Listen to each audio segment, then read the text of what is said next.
If you'd like to watch further gameplay of Antihero, I've linked the VOD on the unofficial Stream VOD channel in the description below this video.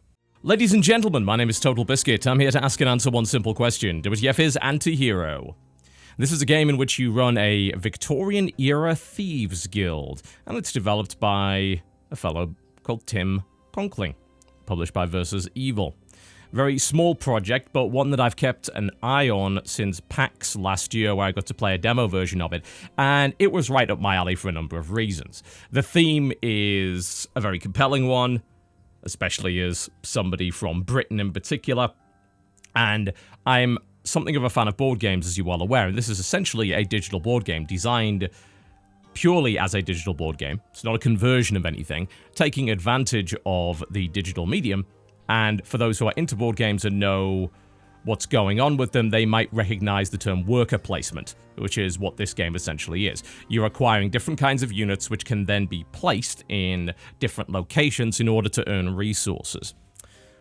We're going to show you a little bit of gameplay here, talk a little bit about the pros and cons of this title, but first a very brief visit to the options menu. This is primarily a mouse-driven game. There are some keyboard controls if you wish to use them, as you can see, and they are rebindable. However, the game is entirely mouse-driven, and I believe they're also planning on a tablet version as well. So you can see a lot of these are not set by default, so you can set them if you want. And since it's a turn-based game, it really doesn't matter all that much. The three modes available are Campaign, Online, and Skirmish. Skirmish will allow you to do either AI play or hot seat play. And you can see the different options that you have available here. The different maps that also have different unique buildings on them. You can go fully random there. 3 modes of difficulty and a full-on house rule customization system, which allows you to tweak the game rules to your liking, which is a nice little inclusion. And it's something you should probably do with any kind of board game, since that is often something that happens a lot with real physical board games. You'll house rule something that you don't really like. And it's nice because if you believe the developer has not balanced the game properly, you literally have the option to rebalance it for him. So you can increase or decrease the cost of certain things and all that sort of thing. Hot seat multiplayer mode available, and that's perfectly playable. And then you have an online system. Now, this online system consists of casual matches and live matches. Casual are asynchronous matches with no turn timers. That means you can play a lot of them at the same time. It's similar to the so-called pit boss mode of Civilization and the older concept of play by email. So it's a great option for playing a number of different games simultaneously, playing with a lot of your friends, and then your live match is a real-time match where you both have to be on at the same time, and it's a limited turn duration. As to which you would prefer to run, that's really entirely up to you, and of course you can run both if you wish. So that's always a nice thing to have. And casual match, you can either do auto match or you can invite somebody through your Steam friends list. You'll even be emailed when it's your turn, which is great.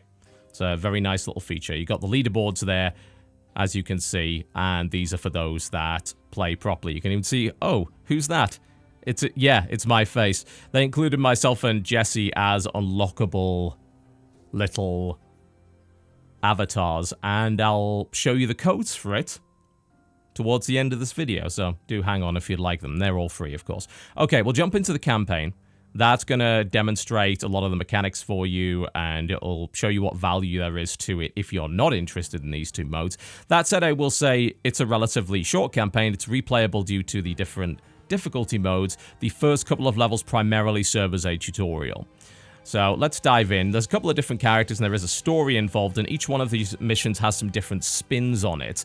You can see there's surveillance going on. You have to tour the royal palace and bring back some lovely souvenirs, rob the royal family basically. So that's exactly what we're going to do here. If you're buying purely on the basis of campaign, that might be a relatively hard sell. At $15, it's a pretty short campaign that can be beaten probably in 3 to 4 hours. The point of the game is to play games online or against AI, at which point, just like many board games, you have almost unlimited replayability if you like the actual features. You can see here that you can't actually see what these buildings are, and every time these buildings are going to change around in the skirmish mode. So you've got these maps, but parts of them are randomly shuffled up every time. So it's kind of like a tile-based shuffling game.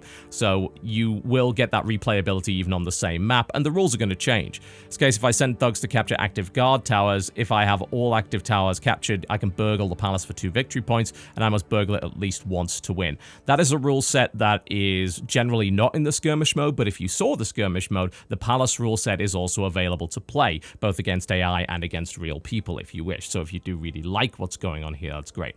Okay, so here's how it works. You start off with a master thief who gets 2 action points, and all of this here is unscouted. Your master thief can, by default, move up to 3 squares in an action.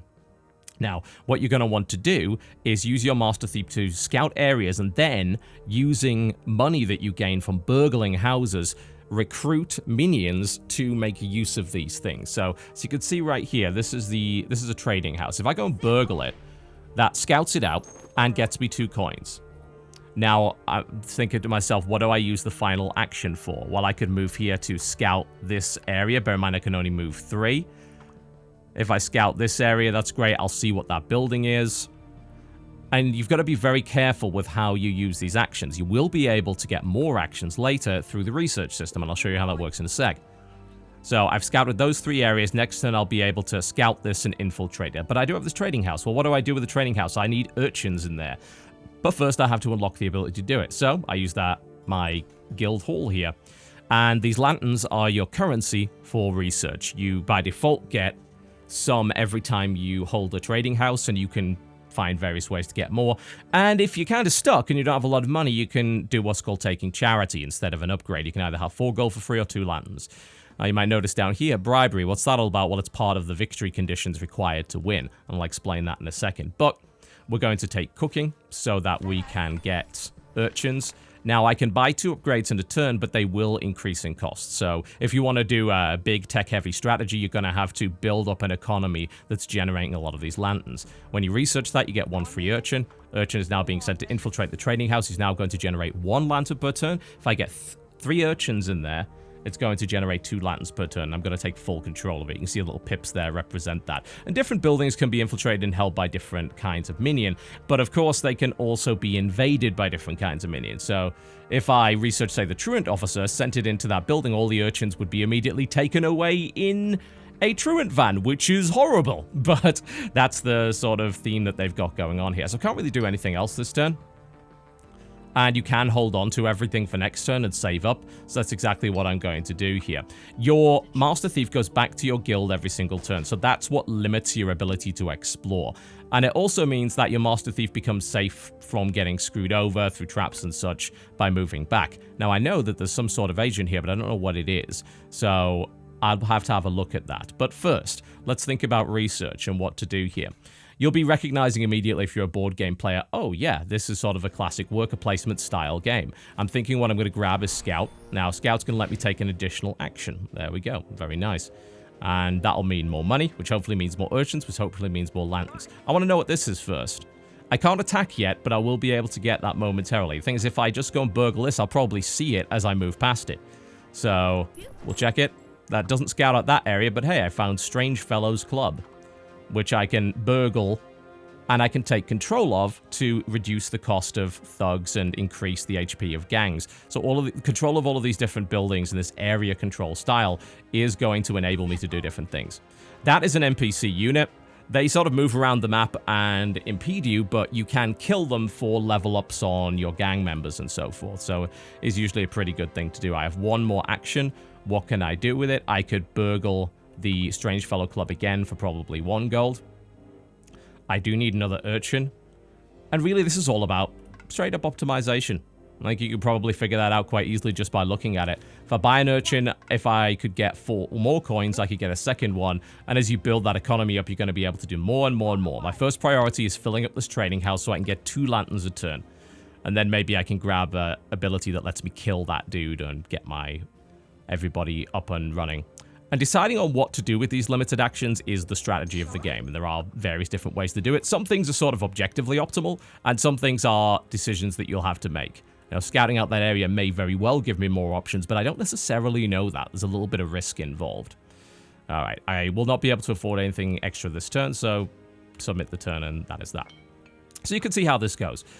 Again, the AI is quite competent, and the AI also has various themed abilities and tendencies depending on which levels you're on. For instance, I don't believe Matilda can actually personally attack, but she gets way more thugs than most characters do. That's not something that affects you, but it's nice that they have different styles of AI to play against. That expands the longevity and replayability of the game significantly. It also makes you almost feel like you're playing against a real person if the multiplayer isn't really your thing. So what can I go with here? Well, if I get that additional urchin, I'm going to get the additional lantern generation. But I'm thinking about, well, you know, I need to recruit a gang. There's a lot of decisions to make here. I have 2 lanterns, I know this. I could go to brewing, which gets me a free thug. Not a bad idea, especially since we noticed that building, if we infiltrate it with thugs, is going to give us that bonus to recruit thugs cheaper. That's a benefit. So there's your thug. I do love the art style of this game, I have to say. Very well drawn. I need to scout this building first with the Master Thief. So I'm going to burgle it to do that. And then I can send a thug in there. I get 2 gold from burgling it, which is great. Oh, I actually need an urchin for that. That was a mistake on my part. Never mind. Now, the thugs can either block a route, which means they have to be killed by something that can do damage, or they can be used to become part of a gang. And that gang is going to get stronger every thug you add to it. So they become a really strong unit, and you get to choose different upgrades for them as well. So it's a very interesting little system. So we can't infiltrate that. We now have 3 urchins in that, so we're generating the maximum number of lanterns. That's going to help a lot. But what about this? If I occupy all the guard towers, it's currently inactive, then maybe, just maybe, I could take that particular objective. And occupying all the guard towers is sort of the secondary objective. I'll need to get into that. I think I might need a gang to do that first. Currently, that's unlocked, as you can see. So what do I do? Well, I haven't bought the dagger yet, so I can't attack. So I'm thinking let's just do a little bit of scouting. Let's find out what's going on here. I really would like to know what that building is, if possible. But as you can see, I do sort of have to clear this out of the way first before any of that happens. Can't afford anything. That's the end of the turn. Do I want to maybe use this to block something? Possibly. You know, putting it at a crossroads and setting it to guard for 2 turns would help secure my territory so that those Master Thieves can't come in and steal stuff from underneath me.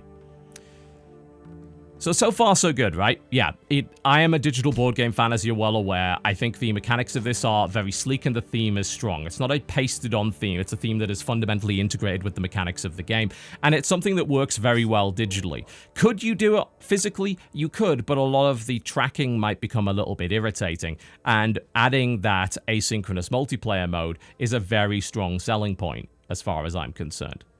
Now, we need more urchins to infiltrate this, and you know, we need to research the gang and so on and so forth, so maybe we can do that. I've got to sort of decide, what do I want? Do I want additional resources, or do I want to be able to get these particular units out? We can acquire the ability to get a gang, we get one for free, and if I take my thug and integrate it into the gang, it's currently guarding, so won't really be able to do anything with it just yet, but I can use the gang to kill this, which is going to give it a level up. So down it goes. And I get money from it too. So your gang's sort of a unit that gets stronger and stronger, and it's even represented on the model itself. The gang gets bigger and shinier. So I was like, well, do I want to get more gold per kill? I would love that. Do I want to become a stronger attacker? Those are all good too. So how do you win? Well, I explained some objectives before, but if we head back in here, one of the ways, you've got to get as many victory points as the mode requires. In this case, I do have to acquire specific objectives to win, and so does the enemy. So if the enemy gets those victory points before I do, then I lose. In this case, one of the ways to do it is to bribe. So you can buy a bribe, which is a victory point, and it costs more every time you do it. So if you're big into research and lantern generation, bribery is a good path to victory. You can find and assassinate a special target. Ms. Meagles over there is one of those special targets. So I can scout her out, say, hey, there she is. She's got 4 health. So I'd want to like build up my gang, or maybe build up my thief so that my thief can do that. Alternatively, I could buy an assassin once I get far enough down the check tree to instantly kill that person. You notice here, they've taken over one of the guard towers. Not really a big fan of that. They're still sort of trying to figure out exactly how to infiltrate this guard tower. Sort of seems to be locked. I can move freely in any area that I haven't scouted yet. I'd also like to know who this is. There we go. So I'm maybe not efficiently using everything, but hey. Once he's off his guard duty, he can go and join that gang and buff them up a little bit. But I need to generate some more money.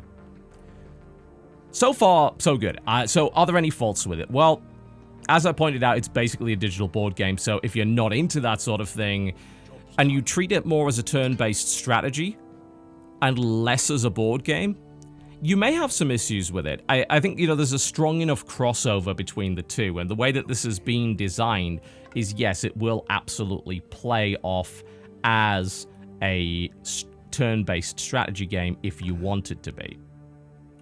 Simultaneously, if you're a board game fan, you're probably going to be very much into it. However, the biggest problem that I have with the game is specifically that the way it teaches you to play in the first few missions is suboptimal. So, you may have encountered games that put arbitrary rules in place, by which I mean the rules in the tutorial are different to the rules in the actual game. Now, for regular video games, this isn't necessarily a huge problem. However, for board games, the method of teaching needs to be very clear, very obvious, and very accurate. And the problem with this particular game is that by locking particular rules out while still showing things on the screen, you mislead people as you're attempting to teach them things. I think we're gonna take an urchin to grab the club so we can get these thugs cheaper. There we go. That's a bad way of teaching. And in board games in particular, which are very rule-orientated and generally allow you to make a huge amount of mistakes within the context of the rule set, more so than maybe a turn-based strategy would often. A turn-based strategy will often say, no, you can't do that. A board game will say, yes, you can, but it's suboptimal. So you're teaching people bad habits.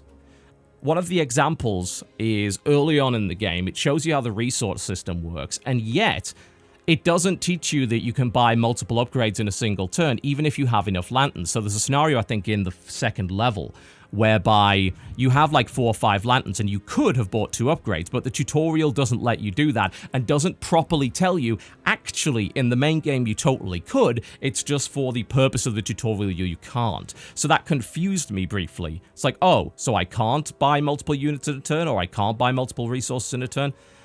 Like I said, bad teaching, as far as I'm concerned. I think that you should not do that. Alright, let's scout this area. I think we can do that. And I can burgle it. Get just a little bit of cash out of it. And that will help me get an additional thug now that I have the Strange Fellow Club, and I can integrate that thug into my gang. Do you want to be in my gang, my gang, my gang? The answer is apparently yes. And you'll notice that has given them a little extra thug and a little bit extra health. And that's going to be very important later on. The stronger your gang is, the better it's going to be against opposing gangs, and etc., etc. So, yeah, that is my main problem with it. I think the tutorial could be done a lot better. There are a couple of little errors in the tutorial, like saying tap, for instance. Like, we know there's going to be a mobile release for this, but since it was a primarily PC release first, having tap in rather than click is a minor but silly error. And I think it could teach better. It needs to be very clear about what the rules are. Learning rules is maybe one of the biggest barriers to people enjoying physical board games, and digital board games can take that barrier away, but only if they teach the game right. And in this case, they're not teaching the game right. And that is something that they have to resolve. We noticed there was a bit of a difficulty spike on the 3rd mission that tripped a couple of people up. It tripped me up once, and it tripped Jesse up as well. Not a huge problem, but I think some of it came down to the fact that the first 2 missions didn't adequately teach optimal strategy in the way that they should, and it opened the game up without you having a full grasp of the rules. That's my biggest problem with it. Frankly, that is not a huge problem, honestly. I still think that this is a very compelling digital board game with a huge amount of replayability, especially if you want, and you should, play the multiplayer. You don't even have to do it live. The asynchronous mode gives you the ability not to do that. Some tough choices being made here. And if I could only get an additional lantern. Alternatively, I could just buy it. I think getting the dagger is probably good, because I haven't been able to do damage yet with my thief, and not being able to do that generally means you can be very much overcome by henchmen and all these other units. They can overwhelm you. So I'd send my thief in and just clear that guard tower out there. There we go. I think as a result of that being unlocked, I can now probably send a thug in there. I think that's the way that it works. It is. And I can go guard the guard tower. There we go. And if I acquire all 4 of them, I can get the 2 victory points and raid the palace for loot and so on and so forth. Otherwise, I think this is a really strong game with a ton of replayability, an awesome art style, a solid enough campaign with some replayability, but the main meat of it is, do you enjoy the mechanics? Will that make you come back to playing it? Board game replayability is, more often than not, a very strong thing that keeps the game on your shelf. It's a very important thing. And it often justifies the initial investment. A physical board game is often much more expensive than a digital one. With a digital one, if you have that replayability at the lower price, and what's coming up, which is cross-compatible play with iOS and mobile devices, you have an exceptional value proposition.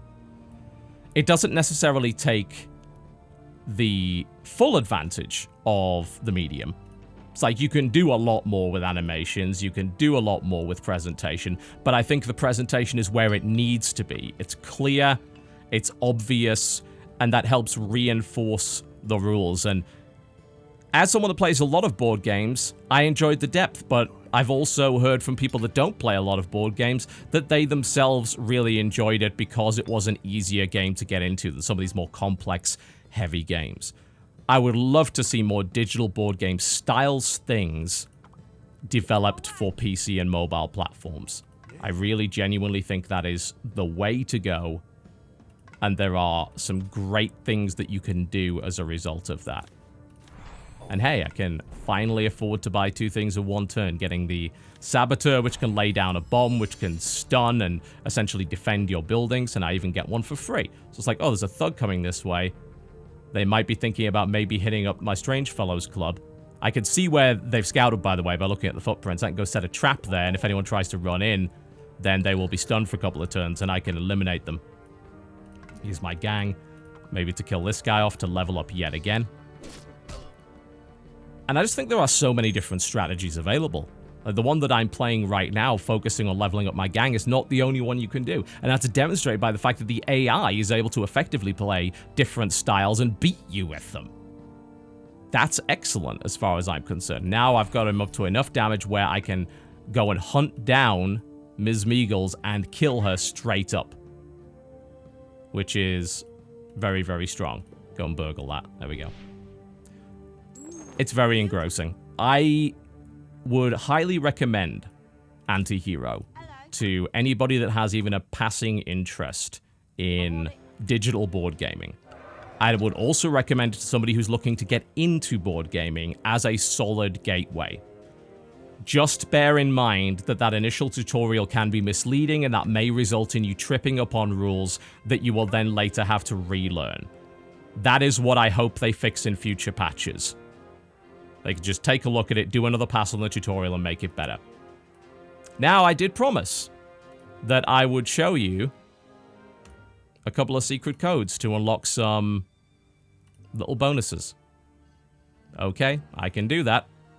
I believe if you type in I love cocks, which I think you have to maybe do it with the exclamation mark. I already have it. It's either one of those two. I've unlocked it, and if you want my avatar, enter secret code, all fanboys must die. There you go. That one, that's what you unlock. They put a total space biscuit! Alright, I don't recommend this game anymore. Sorry, it's the worst game ever. Not recommended. Terrible. Possibly worse than the Emoji Movie. Oh dear. I love it. I loved it when I played it at PAX. I love it now. And I would strongly, strongly, strongly recommend it. And hey, you may run into me on the asynchronous multiplayer. I'll start a few games today, I think. Antihero, ladies and gentlemen, currently available for $15 on Steam or your regional equivalent. Coming up on iOS with cross-platform play. My name has been TotalBiscuit. Thank you very much for watching. If you enjoyed this video, by all means, do feel free to click the like button. If not, the dislike button is right over there. And I'll see you next time, Gavna.